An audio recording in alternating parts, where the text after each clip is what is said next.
Hi Spiro, thank you very much for your Instagram message and for your request to break down Zambetas Solo that you've been working on. It's good to see that you're playing again and practicing. It's very good.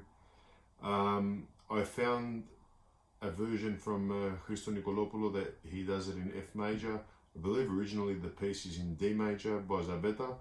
I'm not sure what this piece is called, but I'm sure someone on YouTube that'll see the video will tell us what it's called. But it's a Zambeta piece, I'm pretty sure of that, and I'm pretty sure that it's in D major originally. We are going to do it in F major like Nikolopoulos does. So I found the version on YouTube that I will attach in the notes in the YouTube video, so you can listen to that. Right, so let's get cracking. So the first thing that we'll talk about is what scale it is. Now, scales for me have changed over the last probably 3 to 5 years since I started university at Melbourne Polytechnic. I used to look at things, it's Rast, it's Uzam, it's Mazore, and and then it changes to minore and whatever. Now I found that I just use the major scale and work off that and follow the chords. So in this case here, I will probably say that this song is a combination of the F major scale with F Mixolydian. Mixolydian means that instead of playing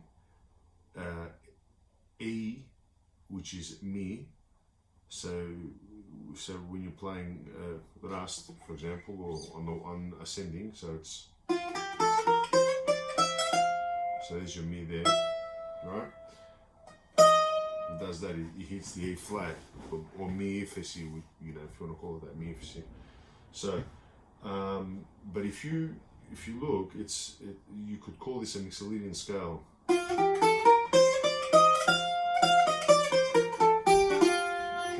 Now, Bouzouki players will argue that on the way back, that's just Rast. So ascending Rast is, and then descending is Rast. So that's properly Rast. Yeah, look, I'm not going to get into that debate. But for me, you're asking for me to break it down. The way I break it down is I look at it in two ways. I look at it as F major, which is Catharo Maggiore with a mi. And then I also apply the Mixolydian, which gives us the F7 chord. So if this was Catharo Maggiore and it just stayed, didn't hit the E flat, we would have like this F major 7 chord here, right? But because he hits the E flat, it gives you that dominant sound, which it sort of wants to finish here, right? So, but Greek music, we tend to hit the flat 7 because of the Rast Klimaka. But just know that when you're descending and you go, right? And so very, very common sort of progression in Greek music is something where you hear, and then from there C, back there. Okay. Now you've asked for an in-depth analysis, so this video is going to go for a while. Hopefully you watch it all and take as much as you can out of it, because I put a bit of work into thinking about how I could explain things in a short way that's practical, rather than go too deep into the analysis of it and confuse the matter. So, going back to the start, the scale that I'm going to call this is F major / F Mixolydian. Okay, now when you watch the Nikolopoulos video where it's an afierosi, or the dedication to Zambeta, he does a solo at the start. Now I didn't sit and work that out, because I think a solo is personal, and it's up to the individual to express themselves it's their opportunity. I mean, I don't think solos should be mimicked. Show what you can do, show how you understand what it is you're about to play, and connect with the song. So I mean, you're not going to play an A minor here when you're in the key of F major. You know, you can do a passing A minor if you like, but the point that I'm trying to make is you listen to the solo of the song, and I would suggest that you play a solo at the start of this song that is relative to what it is you're about to play, so that the listener is not going to hear something that's unexpected, you know. And a good example of that is, let's say, you know, you're playing, right?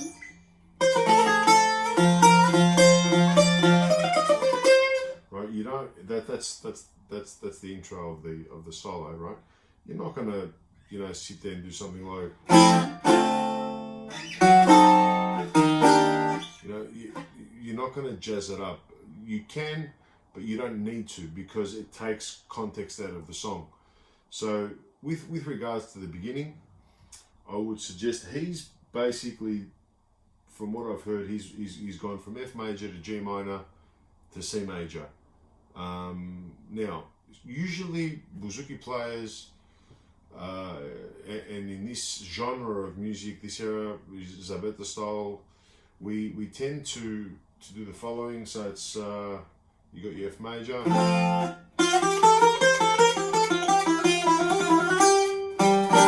a G minor,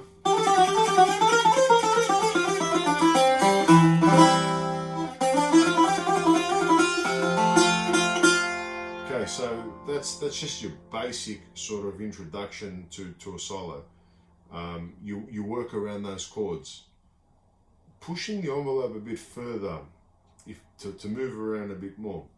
So again, we can start off in an F major solo. Is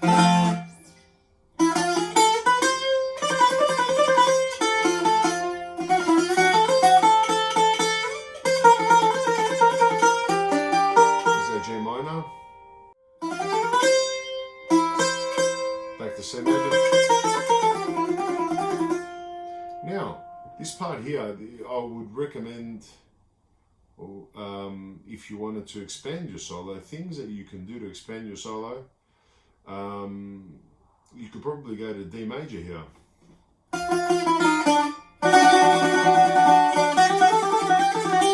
Which, funnily enough, brings you back to G minor.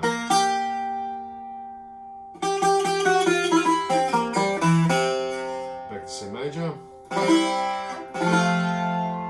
Which gives us our cadence, our 5-1 cadence, which is C to F. Okay, now 5-1, what that basically means is, so if we're playing the F major scale, F, G, A, B, C. C is the fifth note. The fifth chord is a dominant chord, which returns back to your 1 in the major scale. That's all I'm going to say about the solo. You can use your own imagination into going into chords. You know, you got your...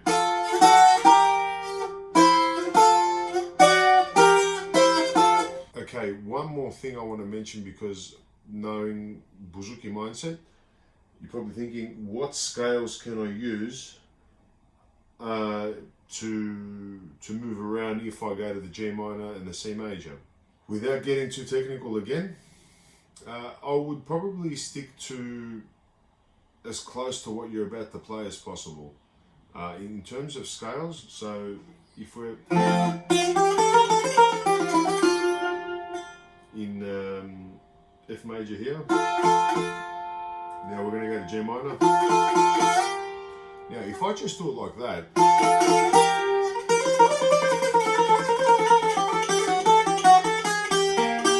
I've given it a minorish, a natural minorish feel. According to Bouzouki players, we're actually in a mode called Dorian now, because it's the second mode of the major scale. But we've given it a minor feel, so I'll keep it Bouzouki talk. When we've given it that minore feel, you want to stay there. You don't want to start going into minor majors and complicating things. Simple stuff. Now, when you in this genre here, they don't tend to hit the usak, which you can, but again, it takes away from what it is that's being played. Like an example is, and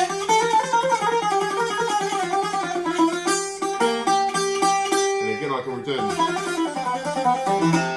but it's not doing that. You're not going. Doing that sort of feel. It's not a δημοτικό παραδοσιακό feel. It's more, I would say, what would Rebeto Edechno, I would probably call it that. So yeah, so that's why when you, that's what I know. So the F sharp here, Fadesi, is what's called the decoration note or a leading note to your G minor. That's why it works. Okay, now this belongs to a chord, D major, or D sharp or E flat diminished. Okay, so the point that I'm trying to make there is about the way you can move. So, but you wouldn't hit the diminish on the E flat, you would hit the diminish on the F sharp, or G flat. In this case, I'm going to call it F sharp. So we go F major, F sharp diminished, and then you C, back to F. Right, so that's what happens there. Okay, solo part done. Okay, now let's play the track. The solo begins.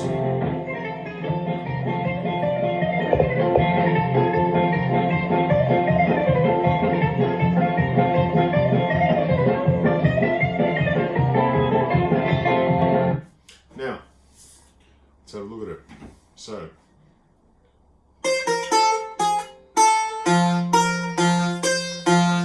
now here, I'll use those fingers. You can go, if whichever finger sounds good to you. So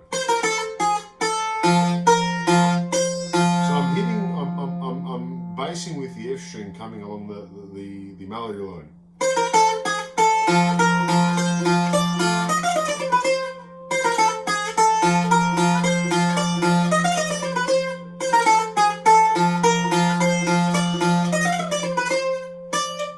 The last part that runs, I'll do this slowly.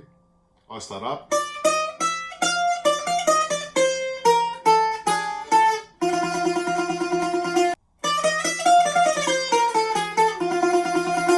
Okay, so that's the run there. So we've done the first part and the run.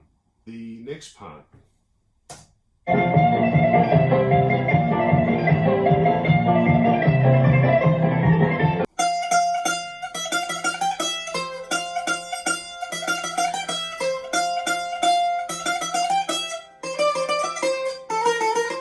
Back to F. Now, a couple of ways you can do it.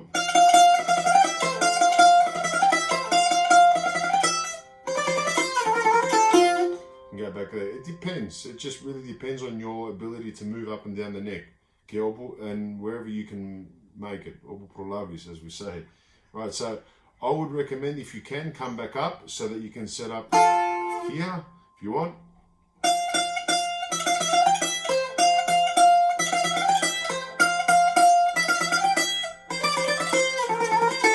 Now, the only argument that I would probably say to stay down there is that the fact that you're going to be repeating. So just keep that in mind.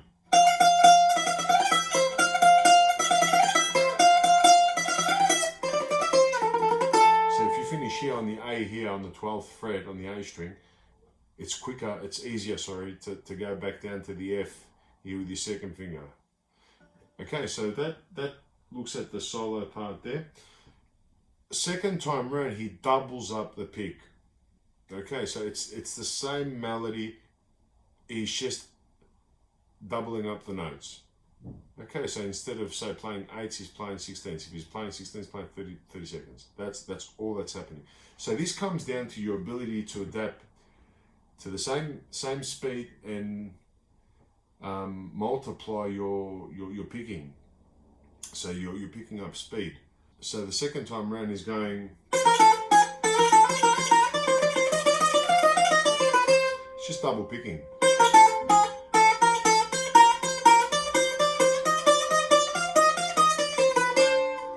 Okay, so that's all he's doing there. Use that at your discretion to work out how you're going to do that. I would suggest, before playing a solo like this, practicing some exercises that will open up your wrist and picking down up.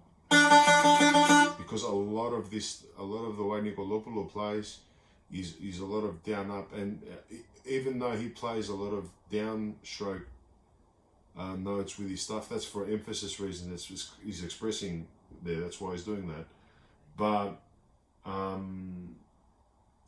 when you're playing fast paced, you don't want to be in a position where you put yourself in a difficult position and you lose your pick, and then you start playing reverse pick where your lead pick is starting up. I see that a lot with my students, where because you're playing a lot from memory and your patterns and all that, and they forget about what the sound's very important, about making sure that you're picking in the right direction so that you get the adequate sound, the right sound. I've also looked at the seconds for you, so that if you're going to play with a friend or someone else that knows it and you want to play the seconds, I'm going to go through that now. The seconds, okay, again, without going into a lot of analysis and whys and hows, seconds belong, and harmony, all that, it all relates back to the chords. From a theory perspective, you have to consider the chord you're playing and make sure that it's the notes that you're hitting are relevant to that chord. Now here, in these sort of melodies, we switch from thirds to sixes to fifths, and that can become quite tricky when you don't understand, or you haven't done the theory behind about what you're trying to do, so that you can have the choice. You want to be able to make the choice and say, no, I'm going to use a sixth here. It works, it's theoretically correct, and it's my choice. Otherwise, you have to go back, hear it with your ear, and think, oh, this sounds good, I'm going to use this, but you don't know what you're doing. And then you're going to go back to the point where, oh, is this the right position? Is this the right finger? Why am I doing that? What's he doing? And you get into a whole other debate, and you sort of lose track of what it is that you're doing. So the seconds. Now, the melody, the opening melody. Okay, so it starts on C. Those are the first. The seconds.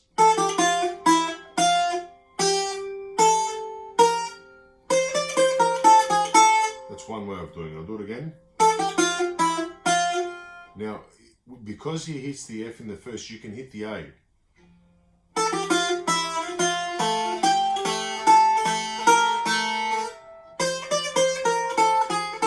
You can go in to follow what the lead Bouzouki is doing, because Nikolopoulos is going. So his last two notes are finishing on the A string.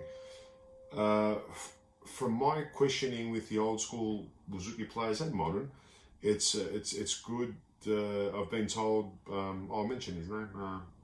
I learned this from George Rallis, who told me that it's good to play on the same string as the lead instrument, lead Bouzouki in this case, because you're playing in a similar frequency band. That's probably the safest option to do. So that's why I would probably go back. But if you wanted to follow that line of thinking, you would have to go in here to the A and the A flat or G sharp. So the seconds.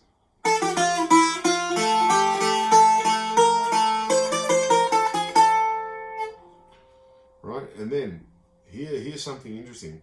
When we get to that final run, that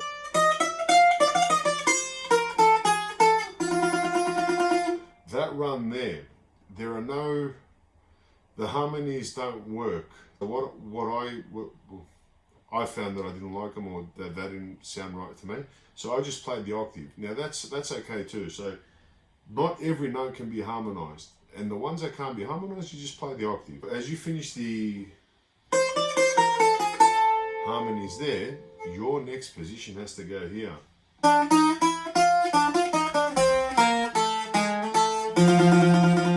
So that's your final harmony to the run. Okay, so, or if you want another way. So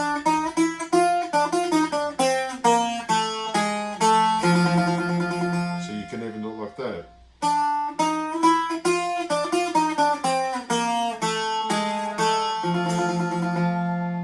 So again, that's just another way of looking at it. So that takes care of the harmonies for this solo. Now another thing I want you to realize about how this solo, I didn't mention earlier about the scales, but it sort of has a brush of what we call huzam. Now this presents an interesting predicament for chords, because usually your huzam has got the way I sort of looked at it is, so the chords would be, which is an F diminished. Right, so you go,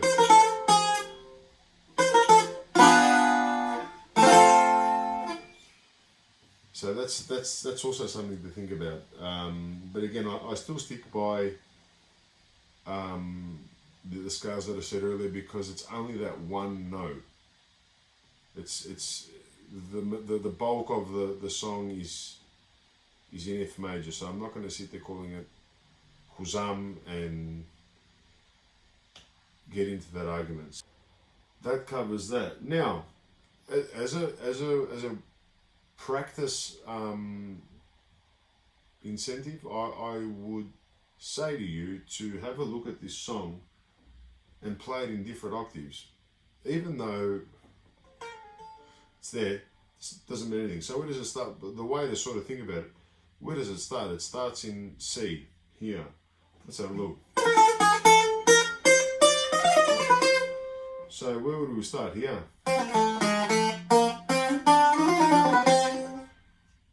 Just some food for thought.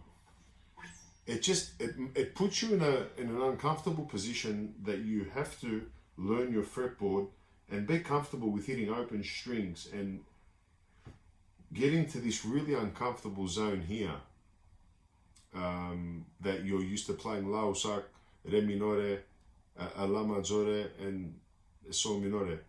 But you really, for a lot of Bouzouki players, I find that it's challenging having to hit the A flat.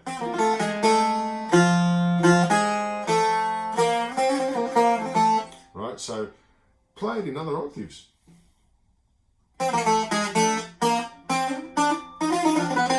And when you're good at that, play it on the F string.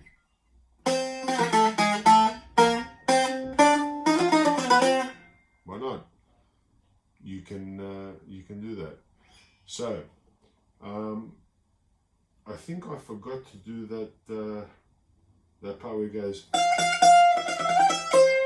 the harmonies for that. Now I worked out 2 harmonies for that. It's again, the choice is yours. One is, so because it starts on F, I go to D and I hit the A, the last note.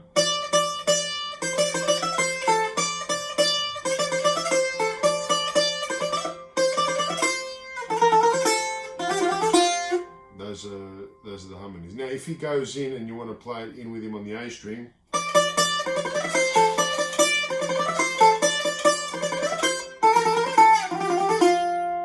can go there. So that's something that I'll do it slow, sorry.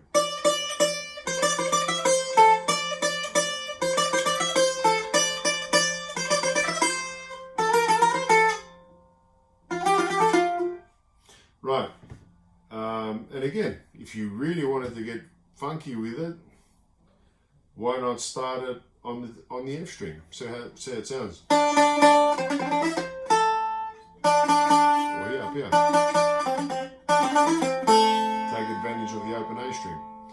it's endless. It's endless. It's wherever you sort of find that you're getting the sound that you like. Now, there are some nice chords in this that are different from the original that I just want to finish up on talking, because it's the bass player's bass note that's giving you that change of chord.